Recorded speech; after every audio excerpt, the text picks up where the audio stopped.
All right, so the second part here, we're going to be a little more formal, but it's still, I want it to be an open discussion, questions, thoughts, things like that. But we're going to talk about risk management in terms of kind of being a sole provider as well as driving a buggy. I know that, Winstead talked about the reason that we were doing this ODA is we were trying to avoid just giving you a set of keys and being like, go forth and run calls. I will tell you that when we started the EMS specialist program, they gave us some tips, right? But otherwise it literally was, hey, here's a buggy, go forth and run calls. And I definitely learned some things along the way that I want to pass along so that you don't step in the same potholes that I stepped in or almost stepped in as you go along. So we'll talk about driving and road safety. It's going to be very different compared to being in a piece of fire apparatus, 60,000 pounds running down the road, or even an ambulance, being in a small SUV or buggy. Scene safety, your own security, as well as mental and physical fatigue. So we're working long hours. Sometimes a lot of days are busy. You're going from training to calls to meetings, working 24, 36, 48 hours, sometimes plus. And we're going to kind of talk about how those things affect us. Okay, so sitting in the front seat of a buggy, these are the things that are in front of you. So as you look at this, what? I didn't take this picture. Don't worry about it. Okay, so what are the things that you are thinking about if you're sitting in the driver's seat right now and you are hypothetically going to a call? You got a lot of information, right? You got your iPad, you got the CAD, you're obviously driving an emergency vehicle, lights and sirens, probably over the speed limit. You got a lot coming in on it. You got to be able to read, you can listen to the radio, the updates. What do you want that safe? Sorry, I didn't mean to. No, you're good. Which safe? Coming to you. I'm coming to you. This is hot, by the way, just so you guys are aware. Okay, so yeah, a lot of information, right? Okay, I've got my CAD, which is gonna give me CAD notes that's updating what I'm going to.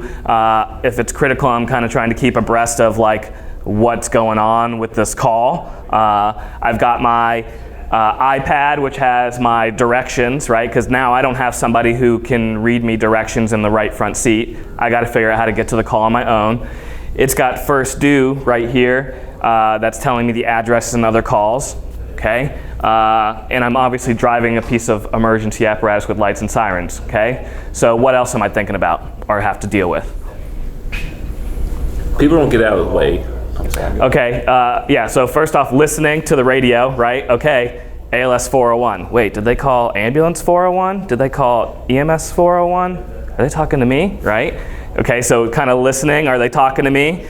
People don't get out of the way. Especially with the buggies, because they'll get out of the way for a big fire engine or truck coming down the road. Yep. Not all the time, but they tend to get out of the way more than they do of a buggy because they're not expecting. Yeah, and we're going to talk a little bit about that more, but that is, I think, one of the biggest changes that I had to get used to driving in a buggy versus what I was used to responding into a fire truck or an ambulance.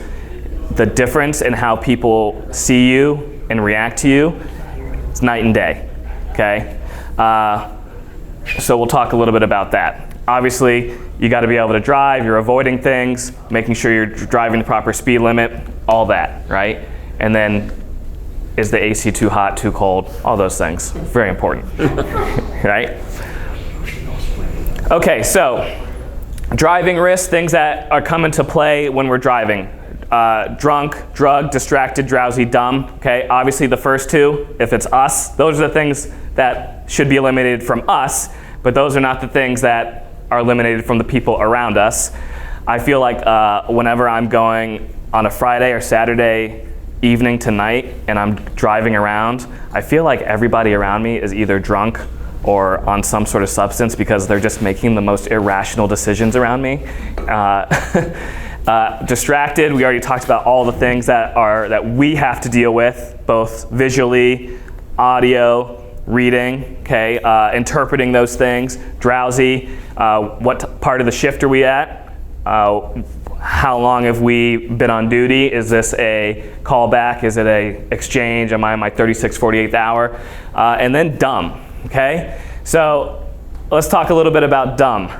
So we all have different levels of experience and age among us here, right? And we all can think about ourselves as a young person versus the experiences that we've had now. So I want you all to think about yourself as a 20-something, either volunteering or just out driving something. How would you describe that person and their level of risk in their decision making as a young 20-something?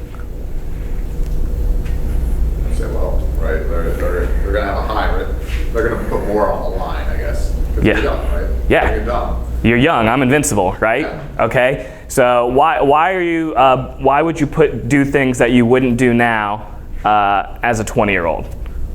Experience. Experience, right? I have seen things. I have had near misses. I've maybe had accidents that inform me in my decision making now that I didn't have then, right? Those are all in my Rolodex. Oh man, that time I almost rolled my car. I was doing this. Let's avoid that this time, right? Now, as we build this program, right, it used to be captain twos were in a buggy, right? Battalion chiefs were in a buggy. If you were below that rank, it was very rare that you were riding around by yourself. As we build this program and we're now going to younger captains, lieutenants, maybe one day technicians, as the rank gets lower, what does that usually mean about the age, the average age of the person in that vehicle? It's going down, right? Which means that Rolodex of experiences and decision making is going to get a lot smaller, yet we're putting these people in positions that have a lot more potential for risk, right? So I just want us to kind of keep that in mind as you all get in that buggy and you get in the front seat, and also recognize that you're not going to have somebody next to you going, hey bud, let's slow down, let's tap the brakes, let's chill out, right? Somebody to kind of ramp things down. So keep that in forefront of mind as you get out there. Any other thoughts about that before we go forward?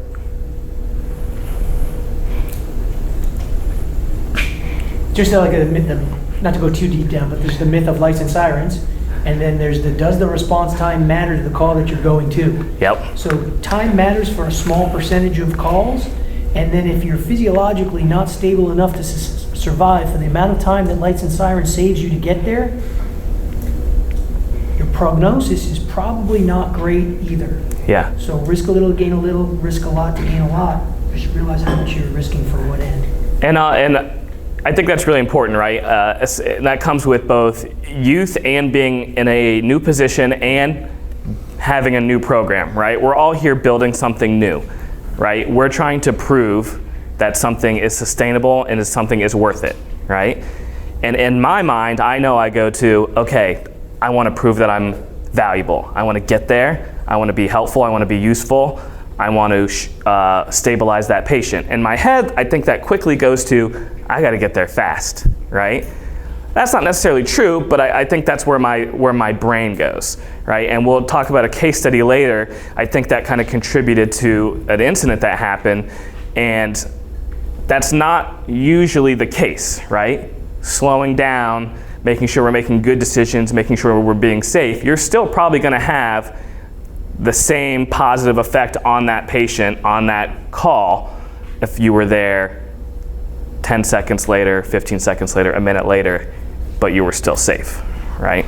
So just keep your frame of mind and what you're thinking kind of in picture there. Right, so we always talked about distractions, radio, listening to the radio, MCT updates, iPads, unit cell phones, personal cell phones, right? So as you get this job, there's going to be a lot of people calling you, asking for advice, right? Hey, I'm on this call. This is going on. What do you think I should do? Hey, my stretcher's broken. Hey, my Zoll has a lead fault, right? You're going to get a lot of phone calls. So what are your thoughts about when is it appropriate to take that phone call, or when it's appropriate, just let that thing go to voicemail. What do you think? On a call, you're running a call, you're driving down the street, just going between station and station, you're coming back from a call. When are you taking that call? When you're picking up the phone saying, hey, what's up? ALS 401, what do you got? I'm not answering the phone if I got license sirens on. Not answering the phone, we got license sirens on? Are we all in agreement with that one? Yeah, I think that makes sense, right? There's nothing you're going to solve life and death on the phone when you've already got so much else going on. What about you're just driving down the street? Pull over. Yeah, pull over, pull in a parking lot, Yep. pull over somewhere, take the phone call. Even if you miss the call, if you pull over, you can pull up the history, see who it was, and call them back. Yeah, I think that's where I've come to, right? Because a lot of times you're getting a phone call, and it's not usually necessarily like a simple, hey, you're on your way? Yeah, I'm on my way. It's normally like, hey, I got a question for you. Hey, I need you to help me problem solve something. Okay, so now I'm not just saying yes or no. Now I'm using my cognitive skills to try to solve a problem. Now your brain can only do so much at one time. So if I'm helping solve a problem, am I going to have the exact same amount of attention on the road that I did before? No, I'm taking my attention away from somewhere else, right? You've only got so much brain power. If you're doing something else, you're pulling it from something else. So I just encourage you to make the right decision, and the decision that's right, that's good for you and the community there. Radio. So there's one thing I'm thinking about, right? So you're in a new neighborhood, you're driving, you're going to a friend's house, right? You're looking for the street. We're rocking tunes on the way there because you're going to a house party, okay? And you're getting close and you're like, okay, I know I got a couple more turns and I got to look for the house. I know it's somewhere on the street.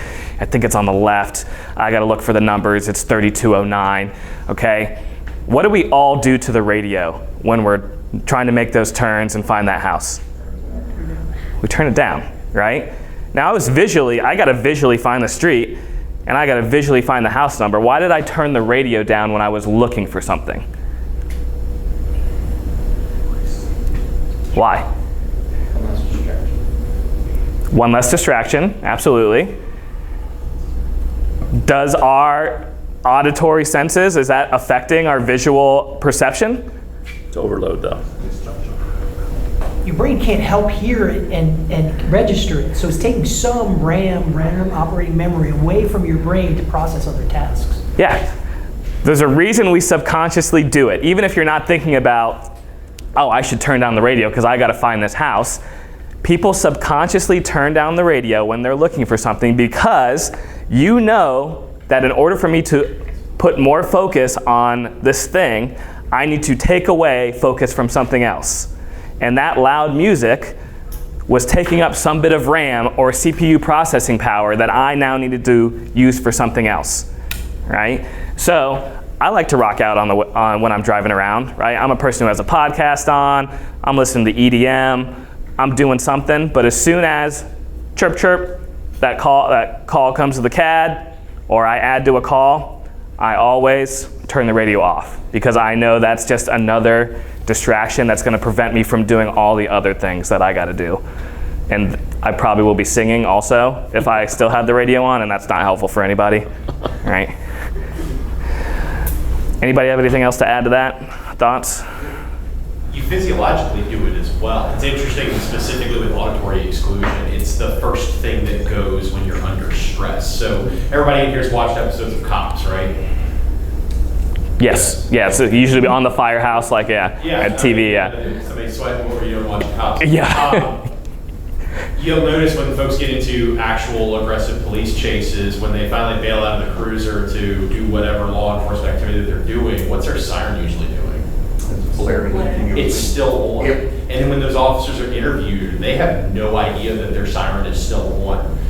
When you get into that high level of physiologic stress, the first thing your body does is it gets rid of the senses that are not important. And interestingly, hearing is one of those that goes. You'll retain smell, but you'll lose the hearing. So it tells you, like, hey, how big of a distractor could this be? Well, when it was us trying not to get eaten by a lion, it was important enough that we didn't need to hear our buddy scream and just move it away. Same thing here, eliminate those distractions. And especially if you are one of the folks that's riding around in one of the Ford F chassis buggies with 3 different radios going at the same time, so police plus dispatch plus operations, like that's a lot of background noise that you may, I find as I'm going to something that's actually significant, I start turning things off so that I can focus on what's actually important. 100%. So if you want a good example, and a good, that shows it in real time, there's a YouTube video where there's a grill that walks across the room, but you're working on counting the balls that are in the room or whatever the distraction is.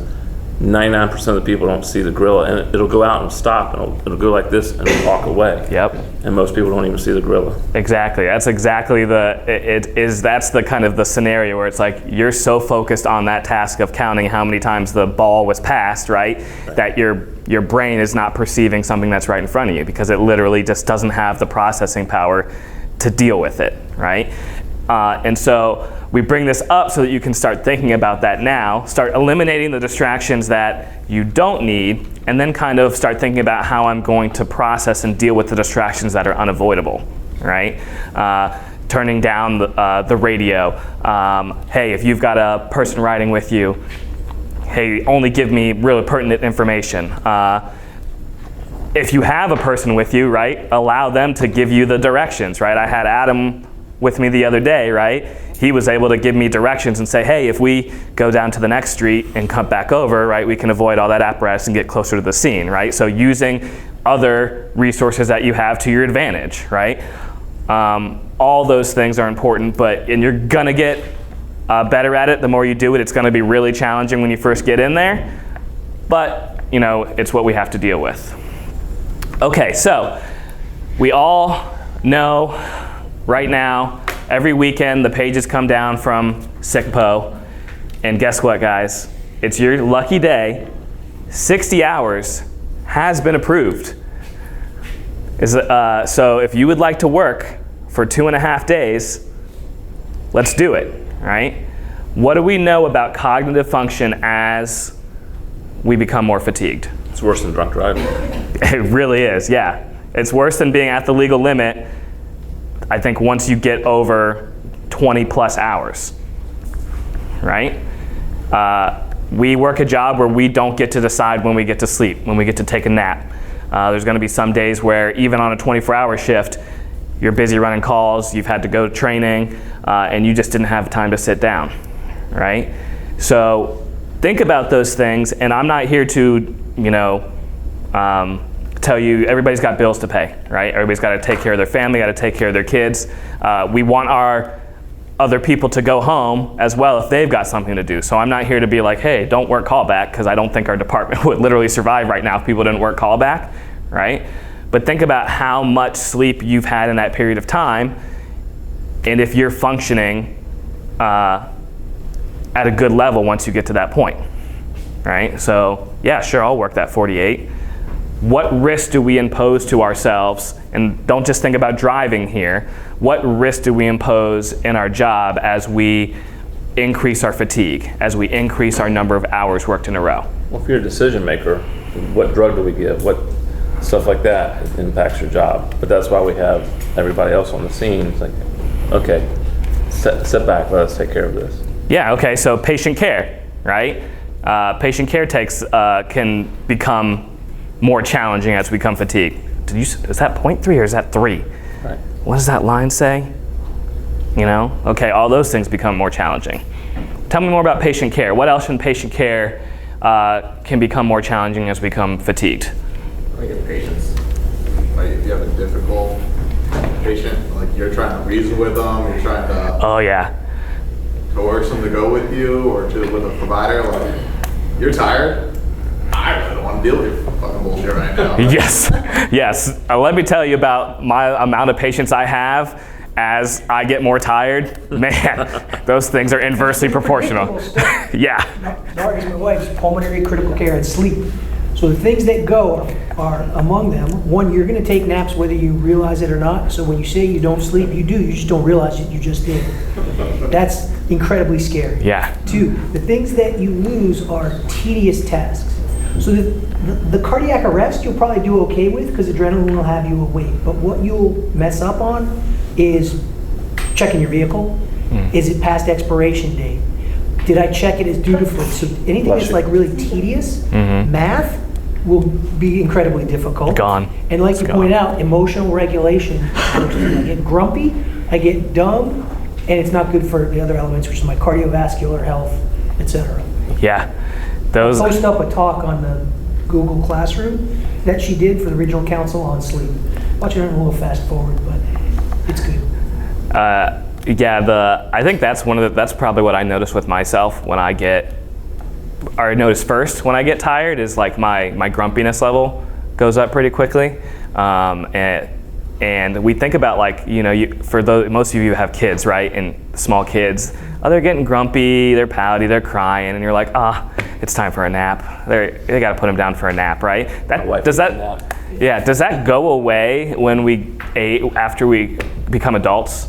Another sign that if you're craving carbs, recognize you may be more tired than you realize because your brain makes choices based on leptin, ghrelin in the brain. That's why I want pizza all the time? Yeah. It's not my fault, guys. I really want to lose weight. I'm just really tired.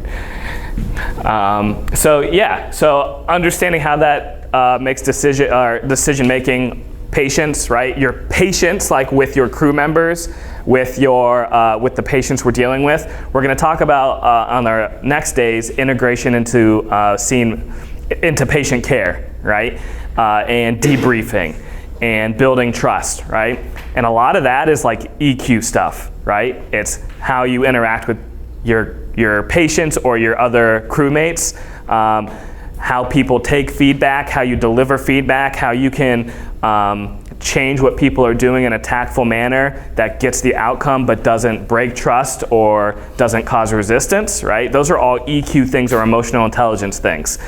As you get tired, your emotional intelligence, your ability to implement emotional intelligence is going to go down, right? And it's not to say that you can't do it when you're tired. You're just going to have to be really more intentional about it.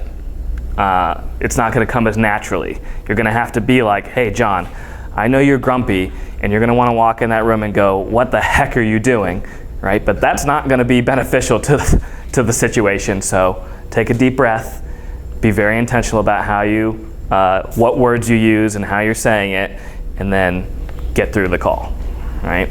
I struggle with the drowsiness piece, especially as a sole provider, because no one else is on the same schedule as me. So I have no idea how exhausted Engine 21's crew is when I step up to their scene. They could have been getting absolutely obliterated, and that could be the reason for why things are going in the direction that they're going. Or they could have no idea that I've been at work for 2 days now, and I think specifically about a call I ran just a couple of days ago where I stepped onto the scene and I felt like I was like walking through mud mentally, because I'm like, things are happening and this patient is sick, and I know this patient is sick, but nothing is coming out of my mouth to make this any better. And luckily, one of the crew members on scene pointedly made a very good choice that we're going to rest in instead of Fair Oaks with this possible stroke. And I'm very glad that they made the decision that they did, because I don't know how long it would have taken for me, maybe as we were riding down the road, to actually finally say, like, we're going to the wrong place, we need to change. So that's hard. Without me, go back to when I was on the same ladder truck every day, it was easy for me to know where everybody was because we're in the same spot. And there were days where I was like, hey guys, we all need to go take a nap. We need to fix this. Safety nap. Yep. So that's one of the things when I rode as the EMS supervisor. In the middle of the night, when I run a call and I go out, it's not the station I'm running out of, and I run with another engine and another medic, one of the first things I ask, if time is available, hey, how's your night been tonight? And if they're like, oh man, we've been hammered all night, then that cues me in, hey, I've got to pay a little bit more attention than, because this crew's a good crew, but I have to pay a little bit more attention because they might be off their A game. I like that. Checking in and seeing like, where are you all mentally right now, right? This is your third call after midnight. Like, okay, I get it. How can I help you offload some of that and make this easier? It's a good tip. And operations has taken this very seriously. What used to be the norm was 48 hours. Now the norm is becoming 60 hours. And you're seeing it a lot more, just not on the weekends. You're actually seeing it during the weekdays. So that's an issue for us. So now we're going to start setting limits and boundaries. For us, it's provider safety. we would rather round out a station and send folks home than have them continue to work 60 hours. What we found out was that there were some individuals who would do their 60 and then go someplace else in the county, another bureau, and work overtime and never get a break, and then come back to their shift at night. So we're taking a hard look at it to get back to the norm of 48 hours and get away from 60. It's going to take time. It's going to take some serious evaluation of what we do and what we put out of service, but with the goal of provider safety being the key. Because right now we know we could never defend this in court. You would lose every single time if something were to happen. So we know we have an issue and we're doing our best to address it. So look for something soon to come out, but the goal is to get back to 48 hours. Yeah. Chief, are we looking into maybe even being more flexible with that? Like, yeah, you can work 60, but you can only work 36 driving.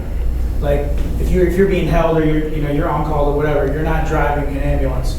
You need to be on that engine, or you can be the OIC of the ambulance, whatever. But as long things like that, is that part of the discussion? Yeah, we're taking a holistic view of everything, because we know, again, it goes back to there's things we can do better, and we need to do them now.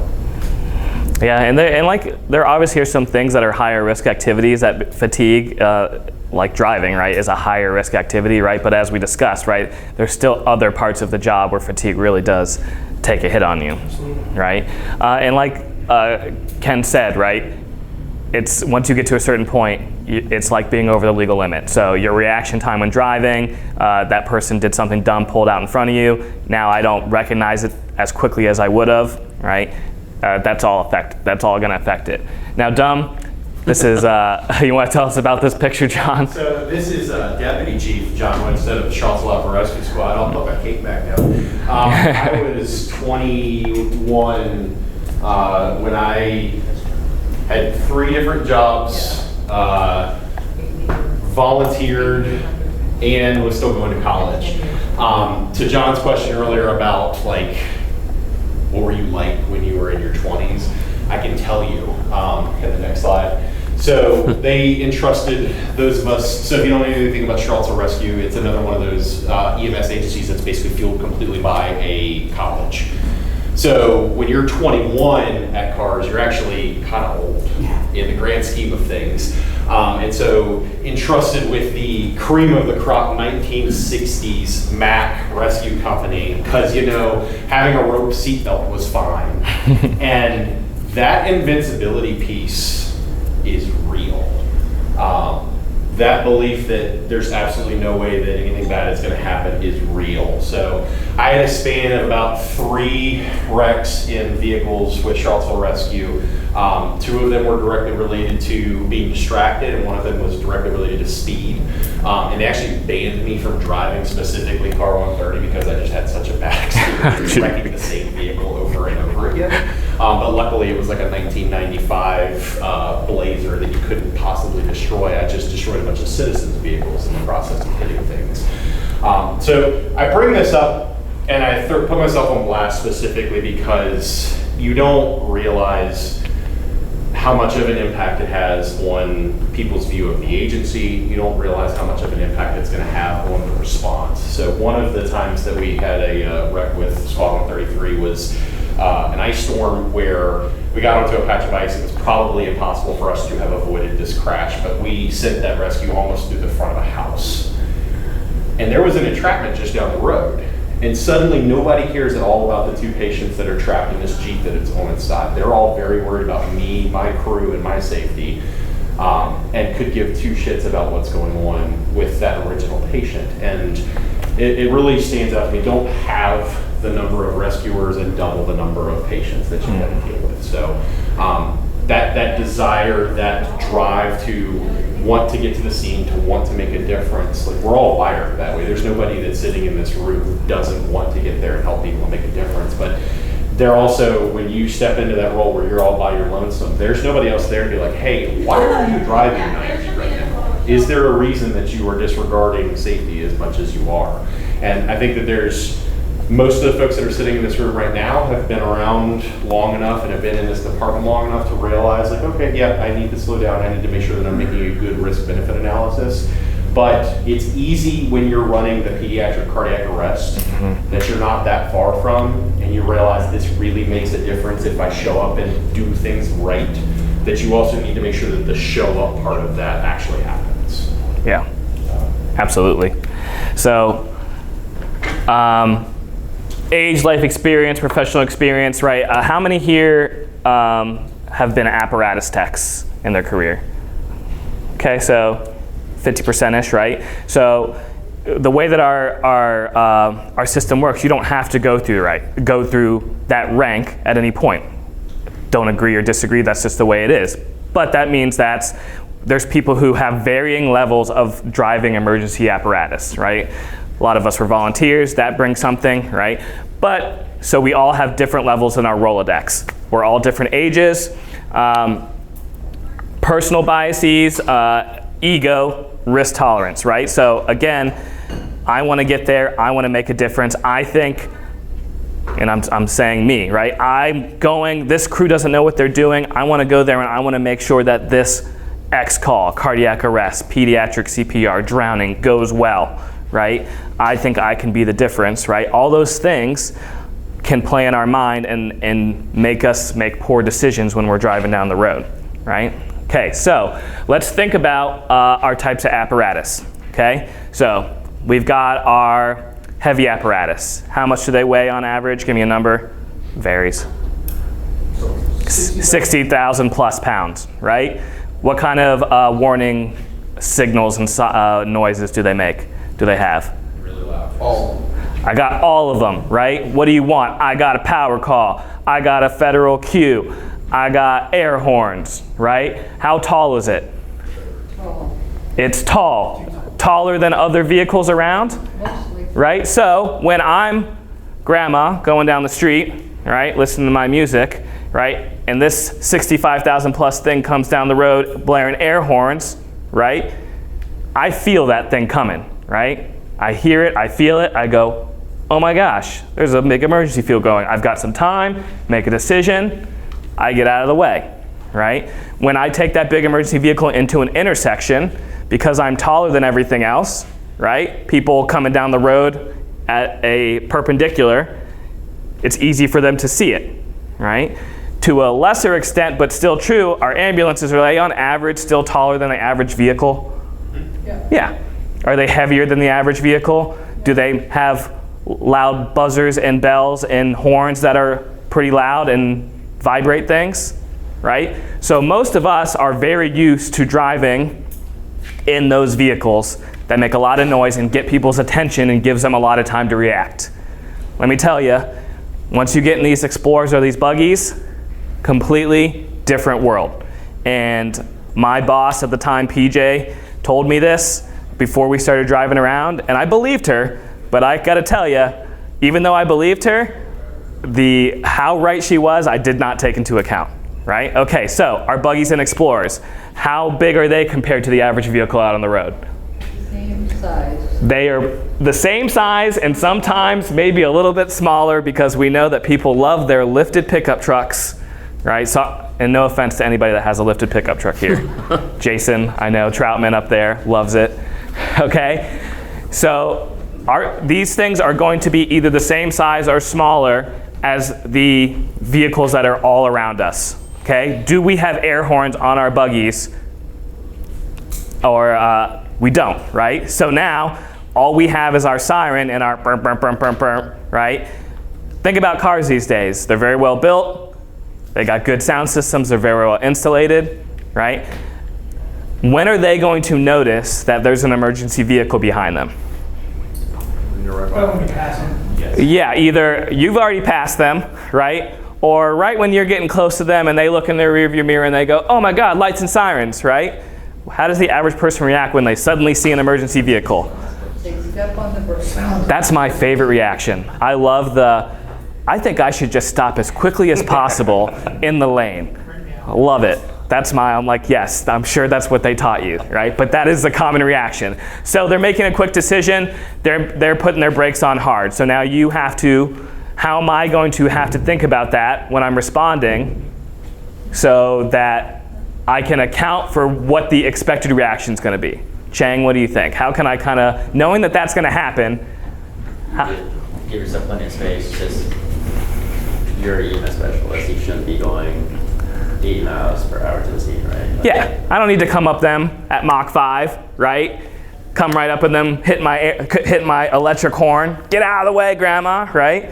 Come up on them nice and slow. If they still don't see you, give them plenty of room until they hopefully do see you, so that when they make that imminent brake decision, you have time to brake or get out of the way, right?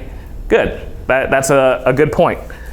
When we talk about intersections, we talked about we're the same height as all the other vehicles. How difficult is it going to be for those vehicles to see you crossing perpendicular into traffic? It's difficult. It's going to be almost impossible sometimes, right? Because they're 3 lanes across, right? They're coming down at 55 miles an hour. They literally cannot see your lights above the other cars that are in front of them, right? So knowing that that's a risk, how do we need to approach going through a red light intersection when we're in these small vehicles? You can't see them either. Very slow. So you have to like inch forward. Like it's not like an engine where you can see everyone, both lanes, right? Yep.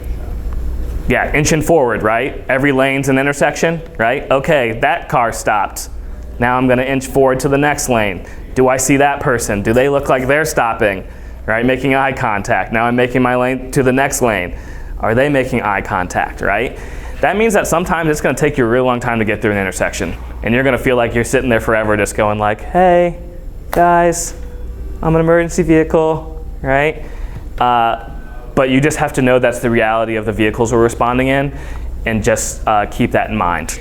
And that's something that I kind of have to remind myself every single day when I'm going to a call. Yeah, I'm at this intersection, this red light intersection for a long time. It's taking me a long time to clear this intersection. But, oh no. Sorry. Yeah. Heather, not you. Adam. Adam, sit down. We don't need you. Yeah, he doesn't need me. Yeah. Doesn't need me. So, big picture, right? We've all seen these accidents, right? They've killed patients, right? They've killed providers. In some cases, people have gotten serious criminal charges, right? We all know that. I'm not here to scare you. I'm just here to put it in perspective that it's going to be really different compared to what you're used to responding in different vehicles. So, kind of looking at something personal to me, okay? So, I'm at Station 9. I'm doing my rounds. Station 9, Station 24, no, I'm at Station 24, sorry. Station 24 goes out to a trash truck fire. They're out, okay, we get a call for a vehicle into a storefront, right? I'll tell you where my mind was this day, right? Okay, so first due, engines out on a trash truck fire. I didn't want to be a part of that because that's disgusting, right? I'm trying to prove that a program is useful, is beneficial, right? I've been told, I wouldn't say I've been told, in my mind what I've heard is I need to get on the scene and put units in service, show that this is beneficial to the whole system, right? Okay, so I'm going to a call, I'm going down Route 1, it's clear, right? For the most part, it's not like there's a whole bunch of traffic. I'm going down, I see a lane that's clear. I see this lady in this car get over and slow down. I assume that she sees me and is slowing down to let me pass, right? No, she's slowing down because she goes, oh my gosh, that's my left-hand turn, right? So I'm going, she just slows down to make that left-hand turn in front of me, right? I swerve out of the way, I hit her, right? Now, there's a whole bunch of things that I could have done differently in this situation, right? Realizing that, hey, I need to always assume that this person is not doing what I'm going to expect, right? In my head, I said, she's slowing down to let me go. I should have gone, hey, this person could be doing anything. This person could be making a left-hand turn, right? This person could be slamming on their brakes, right? Even though I had a green light, I should have slowed down knowing that this person could do a number of things, right? My frame of mind should have been, okay, I'm going to a vehicle into a structure. How good if I arrive on scene in ALS 401, what am I going to do as first on scene ALS 401 to a vehicle in a structure? What do we think, Baldwin? What do you think I'd do? You're gonna feel like shit. Yeah, I'm gonna be like, I'm on scene, I got a vehicle into a structure. Yep. Right?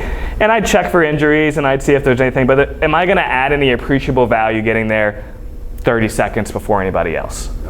No, right? So, thankfully, I hit the front quarter panel. If I had hit her straight on her door, it would have been a much different story for her, right? I'm glad that there was no injuries. She signed a refusal. She was none worse for the wear. I was a little shaken up. I had a cut on my hand. That took a while to heal. So if you guys want to be sad for me there. But I'm just showing you kind of my frame of mind and what kind of led to this situation, right? So now we've got a buggy out of service for 6 months. They've got to deal with her. We got to get that intersection cleaned up.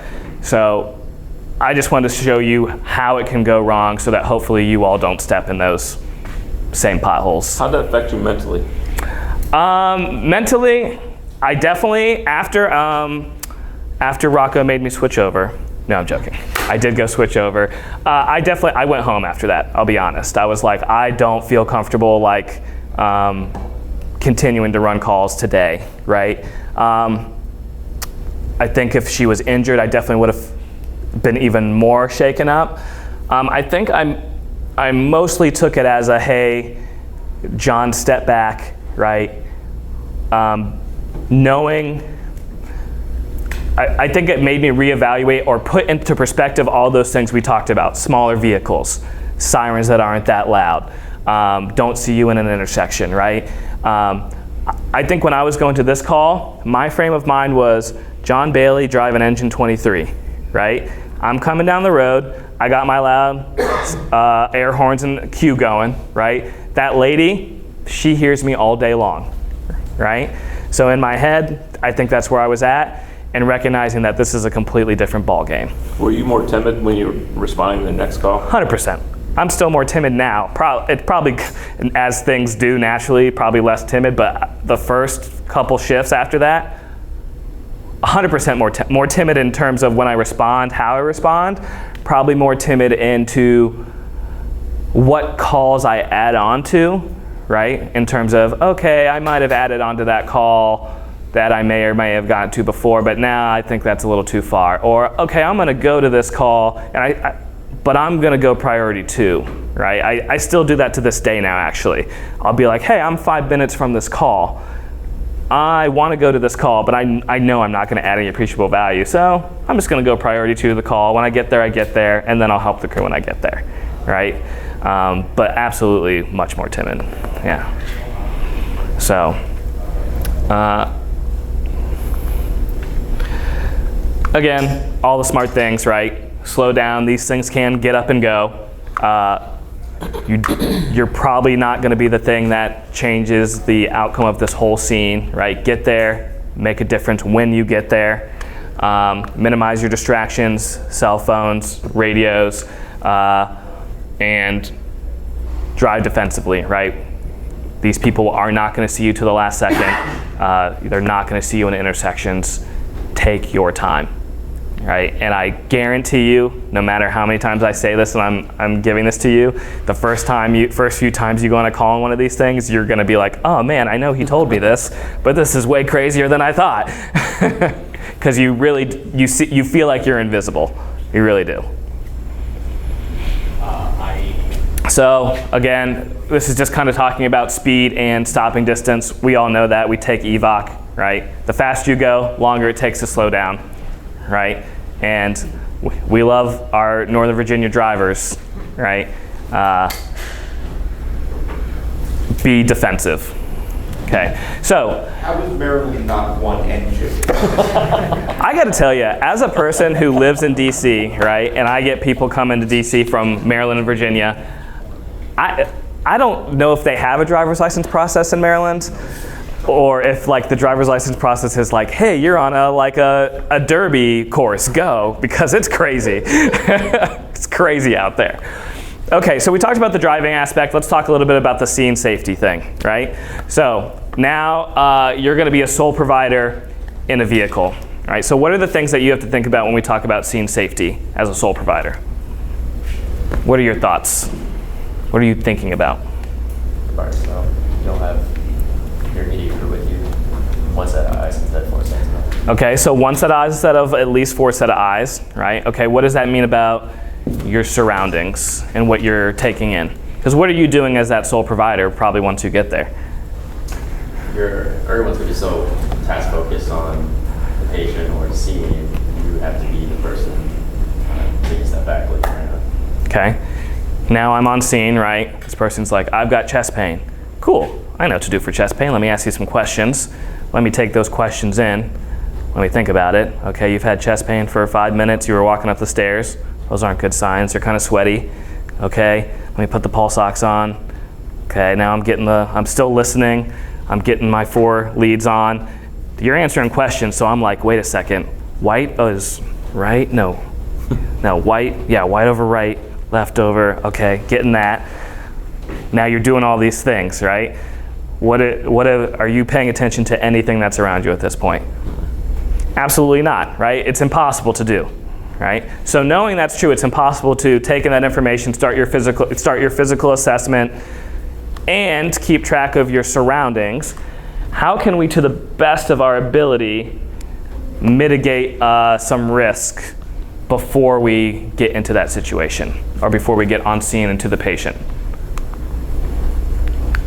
Slow down, like, don't go running into the burning building without any gear on. Like, slow down, like, take the scene apart, like, see where am I going first, right? Am I going to a dark alley in the middle of the night, or is it a school with a bunch of people around? Like, context is everything. Yep, okay, I'm going into an office building where there's lots of people around, okay? I'm a little more comfortable being here by myself versus it's 3 a.m. It wants you to go to the terrace level apartment for the person that's just screaming. Unknown problem, right? Context is everything, right?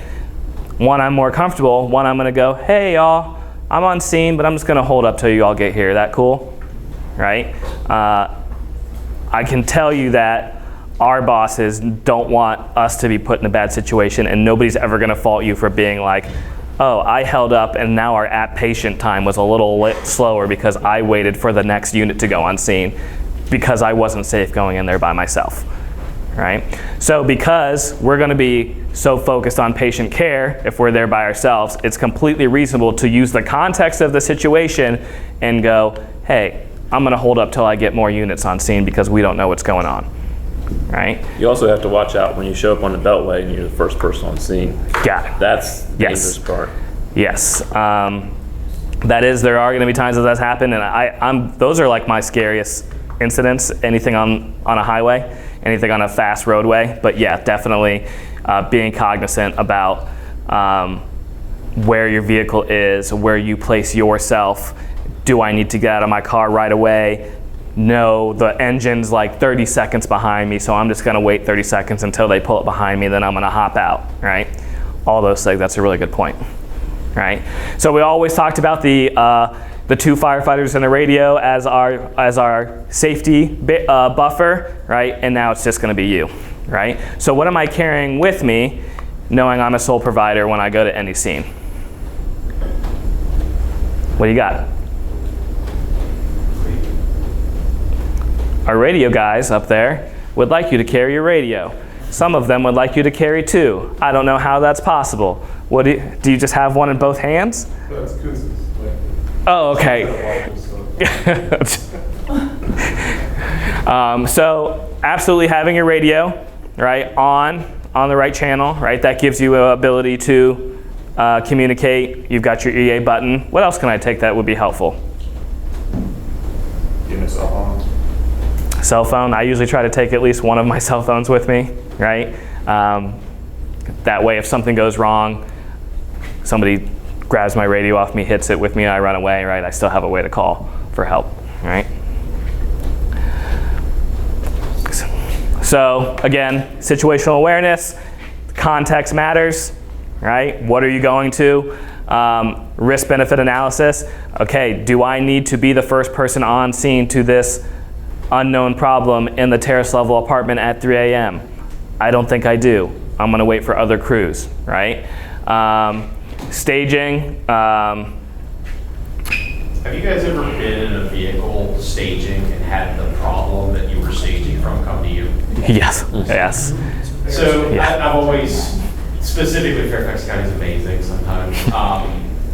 Run lights and sirens to the Thing you're the staging cops to. that aren't going lights and sirens are also going to. Yeah. And then we pull up basically in front of the building that you're staging, you pop the brake, you leave the lights running, and then we're shocked when somebody comes, they're in here, help! If you haven't had that experience, it is quite impressive. If you haven't had that experience alone, it is terrifying. So if you're going somewhere to stage, catching the fact, should I be running emergent to stage? And I would honestly pose no. There's no reason to do that. And two, don't make a whole big show within line of sight of where you're going to. Give it some distance. Yeah, and that kind of goes back to that decision making I talked about when Ken asked me, was I a little more timid? And I say, sometimes I just go to calls priority 2 now where I know I'm there to help, but I'm not going to make a big difference, right? Our SOPs say you're allowed to make a decision on what type of response you go to a call, right? I think we probably could use that more appropriately overall, but that SOP is out there, so use it, right? I'm just going to go priority 2 to this. It's around the corner. I got to stage anyway. It's around the corner. I don't want to be first one there. Whatever your reason is, right? Like, use it appropriately. De-escalation techniques, we talk about this a lot, and we talk about our patients having behavioral health emergencies, but that's, it's any call, right? People are worked up because they've got a sick family member, they don't know what's going on. Being able, you all, I hope, as one of the more experienced providers on scene, right? We're not just talking about clinical stuff, right? We're also talking about your experience and your ability to communicate and to de-escalate things, right? Those are the things that I hope that you all bring to the scene, that some younger providers, especially as, I get on these calls sometimes, medic units and BLS units, and I'm like, man, I realize it's because I'm getting older, but it just seems like everybody else is just getting younger, which is, I think, how that's working. I'm staying the same age is what I'm reading, and they're getting younger. Story of my life. Yeah, okay. But the point is, they're younger, right? And they're not going to have those experiences on how to de-escalate things, how to communicate with things, how to just use your tone of voice and showing some respect, right? To bring things from a 210 down to a good level, right? So radio, cell phone, flashlight, that's one thing, right? You've got your flashlight on your radio, but that's not very good. So, whether it's like a little pen flashlight that's bright, that's a tool that I think is underutilized. And always use your brain, right? Make good decisions, okay? We already talked about our mental fatigue, physical fatigue. We all talked about that, why it matters, right? There's plenty of data around it. It's not just us saying, you're tired, right? There's actual evidence around the more fatigued you are, your decision making becomes poor, right? And how do we mitigate it, right? So, sleep, easier said than done. I heard a lot of people had children that are 1 year old or around, right? So you can say sleep, but when you can, get it. And we all know that, right, you cannot bank sleep, right? So just because I got 10 hours of sleep tonight, right, doesn't mean I can get 0 tomorrow and it'll even out, right? That's not how the body works, right? And we don't always get to choose that, but just understand that trying to get a sustained 6-8 hours of good sleep is important, right, to help you reset. I'm a big safety net fan, right? I'm not one of those people, old school people that's like, you're at work. So if we're not running calls, I expect you to be on target solutions and cleaning, right? All that. All those things are important, right? But if you're freaking tired, right, take a safety nap, right? I can tell you a number of times when I'm like, and driving and I'm like getting tired, I feel myself wanting to doze off and I'm like, man, I need to get back to the station right now and take a little safety nap so that I can reset. Avoid stimulants. John, what's that, number 3 or number 2 of Celsius today? I'm willing to. Yeah. So, what's that? I'm letting you live your life. I'm not saying I'm not guilty either. I'm on the end of monster number 2 over there. I'm just telling you what the science says. That's right. Okay, sleep hygiene. you don't, talking about being multiple shifts at work, even if I didn't go on a call after 11 p.m. last night on EMS 4. Awesome. How well do you think I slept? They fixed the AC. They did not fix the AC. So I didn't sleep well, right? You're listening for calls, your engine medics going out, rescue maybe not going, they didn't go out. But either way, right? You're not having good sleep hygiene. So getting home on those off days so that you can sleep without having distractions. Limit alcohol use, right? We all know how that is, and manage your stress, right? I say it as like a passing thing because we got to move on, but we do have resources here, right, in terms of behavioral health, through both the fire department and the county, right, to help you manage stress, whether that's financial stress, relationship stress, personal stress. Use those things when you need them. Reach out when you need them. I truly, truly, truly believe that. It does not make you weaker. I believe it makes you a stronger, more compassionate person when you work through your own challenges. I 100% believe that.